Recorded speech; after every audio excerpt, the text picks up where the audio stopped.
Sejam bem-vindos então à nossa live número 206. Estamos num cenário novo aqui, como vocês podem ver, né? Um cenário diferente daquele que vocês costumam ver aqui todos os dias, que eu estou num ambiente diferente agora nesse horário do final da tarde.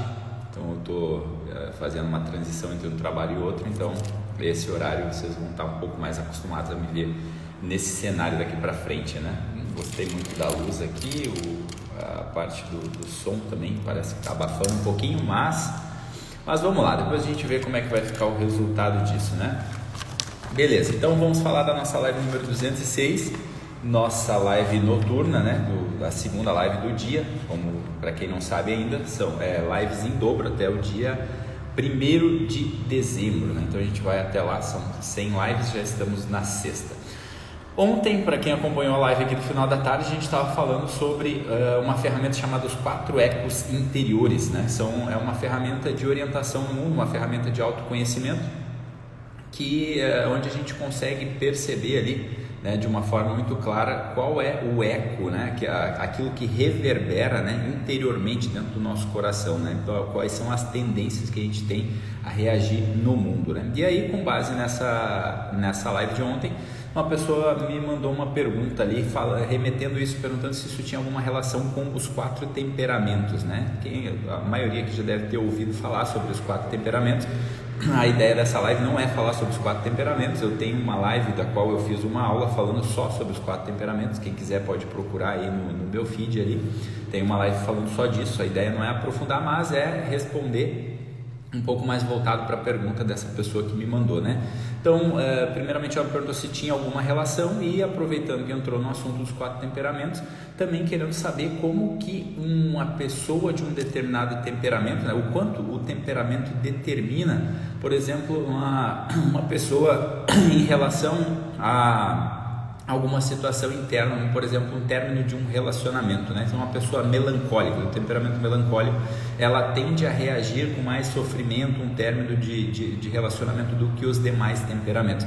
Então, isso primeiramente, a gente precisa entender o seguinte, isso é fruto de uma confusão muito grande, de uma certa generalização que se faz em relação a esse tema, né? Se a gente for falar rapidamente aqui dos temperamentos, sem aprofundar, os temperamentos é uma ferramenta mais velha do que andar para frente, né? Uma ferramenta lá do século IV, feito por um filósofo chamado Cláudio Galeno, e que agora voltou à tona, e tem bastante gente falando disso, né? Tem gente fazendo curso sobre 4 temperamentos, e é uma coisa que para mim começou a ficar arriscada devido a toda essa generalização que é feita, assim como muita coisa na vida, né? Assim como aconteceu com o coach, assim como aconteceu em algum momento lá com a programação neurolinguística, logo que foi trazida para o Brasil, por causa dessa distorção e dessa generalização, quando as pessoas levam uma coisa como se fosse aquilo ali à risca, né? Aquilo ali fosse uma coisa determinante e não apenas predominante, como é a função dela, né? O temperamento é uma estrutura mineral que a gente já vem de fábrica, né, por assim dizer, mas que ele não determina, ele só tem é como se fosse mais ou menos assim uma forma da gente experimentar as experiências do mundo, né? Uma tendência a algo, mas que não significa que isso é determinante, né? Que tu não possa mudar, que tu não possa treinar. E muito desse treino vem com a tua convivência, né? Com a convivência que tu tem no teu dia a dia, com as experiências que tu vai vivenciando. Então, o temperamento, apesar dele ter uma predominância, ele não determina nada. Então, quando uma pessoa me pergunta, né, se o temperamento ali, ele determina, ele impacta, né, digamos assim, mais para um tipo de temperamento do que para o outro, num término de relação, por exemplo, né, nesse caso, o melancólico, ele tende a sofrer muito, a gente precisa entender o seguinte: esse tal sofrer, que seria um tipo de uma forma da gente lidar com uma determinada situação, ele depende muito mais sobre as nossas virtudes e os nossos vícios do que propriamente o meu temperamento. E aí onde existe uma fonte de muita confusão, devido a essas generalizações de internet, essas expressões que a gente vê. Vamos pegar como exemplo, né? A pessoa fala ali do colérico, como se ser colérico é a melhor coisa do mundo, porque o colérico é expansivo. Já do outro lado, ser melancólico é como se fosse uma característica negativa. E o que as pessoas não conseguem entender é que todos os temperamentos, assim como os 4 ecos interiores que eu estava falando ontem, todos eles têm características positivas e todos eles têm características negativas também. Então, não existe essa generalização que fazem por aí, né? O colérico é o mais legal da gente ser, o melancólico é o menos. Isso depende muito, né? Então, para isso a gente precisa entender o seguinte: não pode confundir temperamento com virtudes. Virtudes e vícios tá numa prateleira, temperamento está numa outra, totalmente diferente. Então, a forma que a gente vai lidar com as situações depois de passar desse primeiro impacto, aí vai muito das virtudes que a gente adquiriu ao longo da vida, né? Eu estou aqui o tempo todo falando sobre virtudes justamente por isso, porque isso é o que acaba determinando, né? O quanto a gente vai adquirindo virtudes ao longo da vida e o quanto a gente vai eliminando os nossos vícios. Isso é o que no fim das contas determina como que a gente vai viver a nossa vida. O temperamento é como se ele fosse um primeiro impacto, né? Então está ali, né? Existe aquela analogia dos temperamentos com os 4 elementos, né? Simbolicamente falando, né? Fogo, terra, ar e água. Então imagina uma pessoa que ela é mais melancólica, ela tem ali a característica simbólica da terra, né? O que é a terra? A terra, quando tu coloca a mão ali e esfrega e faz um movimento na terra, fica uma marca que fica ali, que se ninguém chegar ali e mexer, se ninguém molhar, ele vai ficar ali marcado. Então por isso se faz essa associação com o melancólico, né? Que é uma pessoa que demora um pouco para reagir, né? Mas ele carrega marcas, né? Então tem uma tendência a demorar um pouco mais para conseguir se livrar de repente daquele impacto ruim, daquele sentimento ruim. Agora, se é um melancólico que adquiriu muitas virtudes ao longo da vida, é óbvio que ele vai conseguir sair e lidar muito melhor com uma situação de um término. É por isso que eu não gosto, as pessoas me perguntam: tu coloca os temperamentos nos teus atendimentos? Quando eu estou usando ele como ferramenta de observação, eu até utilizo a meu favor, mas quando eu estou, por exemplo, no clube dando uma aula, eu não gosto de colocar os temperamentos, a não ser que eu faça muitas ressalvas e que o pessoal esteja muito próximo ali de mim numa interação, porque eu vejo que os temperamentos ele acabou virando meio que uma bengala, uma desculpa para as pessoas de repente justificarem os seus vícios, né? Eu sou assim porque, né, eu saio por aí, né, de repente ofendendo todo mundo e não penso, mas porque, olha só, porque eu sou um colérico, né? Então eu sou uma pessoa que reage muito rápido e acabo ali sendo muito expansivo, então às vezes eu não penso muito nas consequências. Ora, você não é uma pessoa que só tem instinto, né? Você tem ali um mínimo de virtudes adquiridas, você tem a capacidade de conseguir inteligir, né? Conseguir dar um significado para as coisas, conseguir ir melhorando, conseguir evoluindo, né? Então é óbvio que você não é uma pessoa que fica reagindo e que essa reação vai ficar determinando a tua vida. Então você pode trabalhar isso. Só que quando eu uso os temperamentos como uma ferramenta assim que determina, eu acabo usando isso como uma desculpa, né? Então, óbvio, né? Um temperamento melancólico, ele tende a conservar isso por mais tempo, né? Porque ele tende a se recolher isso e guardar aquilo ali profundamente, mas não necessariamente ele é uma pessoa que vai lidar de uma forma menos efetiva com isso ou mais efetiva, porque isso depende muito das virtudes. E por falar em virtude também, né? Porque essa questão de como as coisas estão ordenadas dentro da gente, a gente, só fazendo um parênteses aqui, a gente também não pode fazer uma confusão, uma certa distorção da realidade, né? Eu fiz no final das últimas 200 lives ali, as três últimas, 4 últimas, se eu não me engano, eu fiz lives falando somente sobre virtudes, né? E é uma coisa que eu vejo que também existe uma confusão muito grande das pessoas acharem, né?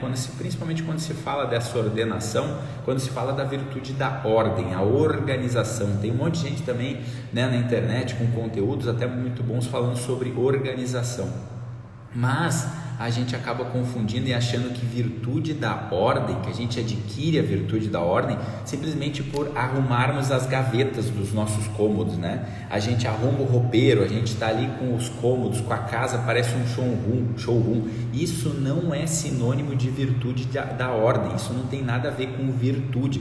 Pelo contrário, muitas vezes um roupeiro totalmente arrumado, as gavetas toda arrumada, ou uma casa que parece um showroom, Muito pelo contrário, muitas vezes ele pode ser motivo de desordem. Ora, desordem o que? Desordem interna. Por exemplo, quando uma pessoa tem que deixar a casa totalmente arrumada às custas de aporrinhação, de brigas entre o casal, ou por exemplo, né, eu tenho que fazer gastos desmedidos aqui para arrumar, para que tenha alguém que vai ali o tempo todo arrumar minha casa. É óbvio que isso não significa uma virtude. Eu não estou dizendo que isso é bom ou ruim, eu estou dizendo que a gente não pode chamar isso de virtude. Por quê? Porque a virtude, principalmente da ordem ou às vezes da paciência, como muita gente busca, né, muitas vezes, ela é uma virtude que deriva da maior de todas as virtudes, que se fala que é a virtude do amor, né? A ordem, ela só vem quando ela é tributária da virtude maior de todas, que é a virtude do amor. A paciência, ela só vem quando ela é tributária da virtude do amor, né? Então, por exemplo, haja paciência. A paciência, ela deriva da paciência, da virtude maior de todas, que é o amor, assim como a ordem também. O que adianta ter uma casa toda organizada se ela não vem, se ela não parte, se a origem dela não é dessa virtude chamada amor, né? E tenta ter paciência na base da força com alguém. Tu vai se esforçar e não vai conseguir, porque antes dela existe uma virtude que antecede a essas outras, que se chama a virtude do amor, né? Se fosse por isso, se ordem fosse boa só por ter organização, o crime organizado seria bom, né? Tá cheio de gente aí organizado para cometer crimes, né? Então isso não significa que é uma virtude, né? Só vai ser uma virtude se tiver acompanhada pela maior de todas as virtudes. Então a disciplina, né, a virtude, a organização, ela é uma manifestação do amor, né, que sabe no fim das contas, daquela pessoa que sabe no fim das contas hierarquizar aquilo que mais importa, né, aquilo que importa mais e aquilo que importa menos, né, aquilo que é um bem maior e aquilo que é um bem menor. É aquilo que eu repito o tempo todo: pessoas são mais importantes do que coisas, pessoas estão acima ou estão à frente de coisas. Se a gente não tem essa ordem, aí a gente não tem virtude, né? Aí não adianta disciplina, não adianta organização, porque eu não estou olhando para uma hierarquia de bens, para uma hierarquia de valores, né? Então, fechando esse parênteses, a gente precisa entender que o temperamento ele pode predominar, mas ele não determina se um sujeito vai ser mais organizado que o outro, por exemplo, né? Ou como a gente vai reagir, né, no modo em relação a um término de um relacionamento, né? Então, o temperamento, né, para a gente fechar esse assunto de uma vez por todas, independente do contexto que tu esteja vivendo, o temperamento ele não impede você de nada, absolutamente nada. Ele só é uma marca predominante do modo como você vai absorver esse término no primeiro impacto, né? É um modo de perceber e experimentar o mundo. Essa é a grande definição do temperamento, né? Então, para isso não existe lado bom ou lado ruim, né? Aquele exemplo que eu dei do colérico e do melancólico, né? O colérico é mais expansivo, então ele é mais legal. Poxa, vive aí com uma pessoa que é colérica, mas que o tempo todo só sabe falar dela mesma, né? A pessoa pode ser a melhor falante, super expressiva, né? Ela é uma pessoa que está sempre ali de destaque, mas pô, ela é uma puta de uma egoísta, só sabe falar dela o tempo todo. É óbvio que no primeiro momento até pode ser legal conviver com uma pessoa assim, depois enche o saco. Por outro lado, um melancólico, que é uma pessoa mais introspectiva, que é uma pessoa que fica mais na dela, ali, que fica um pouquinho mais quieto ali, pode ser que seja uma pessoa que está conseguindo te escutar, né? Ela está observando, ela está ali um pouco na dela, mas ela está se importando com aquilo que é mais importante, né? Então, de repente, às vezes, apesar dela ser uma pessoa mais introspectiva, ela pode ser uma pessoa que tu acabe gostando mais de conviver. Então, não caia nessa onda de que esse temperamento é melhor, o outro temperamento é pior, porque não é assim que as coisas funcionam. Não tenha o temperamento como algo determinante, mas sim como algo predominante, mas não esqueça que não adianta usar isso como ferramenta, não adianta pensar nisso tudo se antes disso o teu foco não estiver em edificar virtudes e em eliminar vícios, que esse é o jogo que eu acredito que a gente tem que jogar e jogar com seriedade para valer. É só assim que a gente amadurece, é só assim que a gente consegue colocar um verdadeiro sentido na nossa vida, tá bom, pessoal? Essa foi a live de hoje, falando um pouquinho de temperamentos, de términos de relacionamento, como que a gente lida com isso. Espero que tenham gostado. Essa foi a nossa live número 206. Pela manhã estaremos aqui novamente com a live 207. É isso, um ótimo final de terça-feira a todos. Fiquem com Deus e até a próxima. Tchau, tchau.